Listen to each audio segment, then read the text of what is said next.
Hey folks, sorry I'm a little late.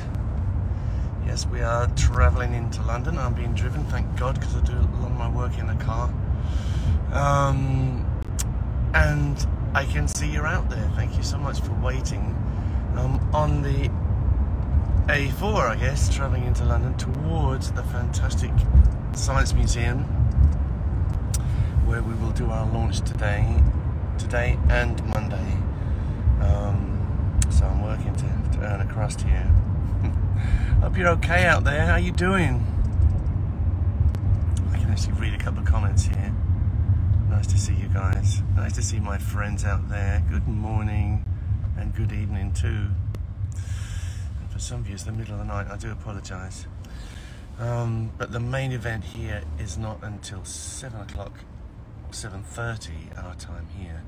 So that's about 7 hours time. So you can tell this is a long day for me. And you don't have to stay with me the whole time, but hopefully I'll be off and on doing some stuff. First thing I'm going to do is try to get myself to the Science Museum, and I'll show you what that's like. It's a beautiful old building. I go back all my life to this building. I used to go up there as a kid and be enthralled by the dinosaurs and the poor old dodo, which I'm going to talk about this evening, I think, because we're going to talk about life on Earth.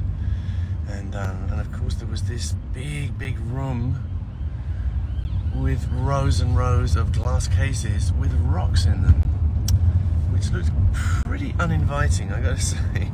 But they were meteorites, and that was the only way we had any way of knowing what things were like out there in space. Now we can send probes out there.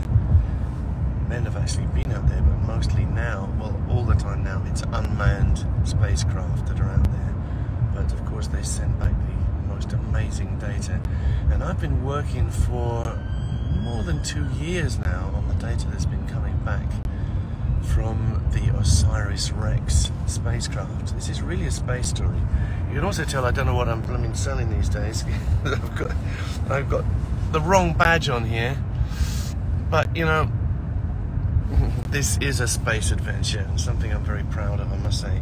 And when you spend this much time looking at pictures of an object like this, half a kilometre across and basically a rubble pile, you get to feel like you know it. You get to feel like you are actually walking on it.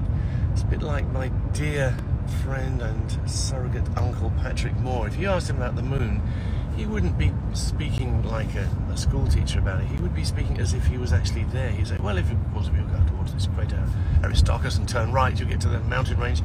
You know, he was there.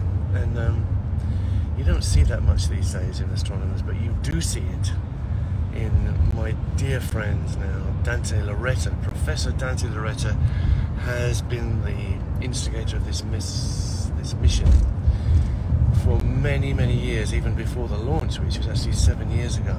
It's a long time to wait for your results, but we have all the pictures back now, and we're waiting for the actual sample to arrive back. All of this I'm going to speak about tonight, and so will Dante, and so will Sarah at the Science Museum. We're all getting our presentations together nervously because we don't want to let you guys down, but I think it's going to be fun.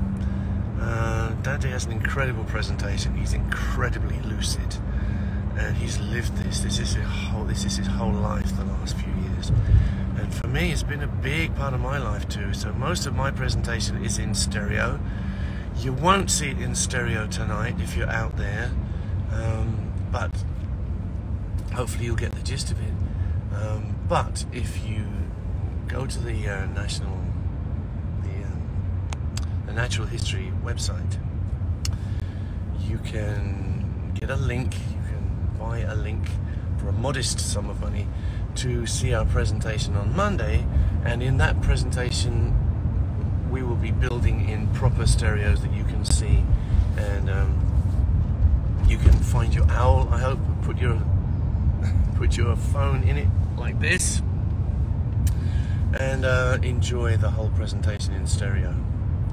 Right, I'm distracting my driver, so I'm gonna sign off for a moment, but I'll see you in a minute, hopefully, as we arrive at the beautiful mock Gothic structure That is the Science Museum in London.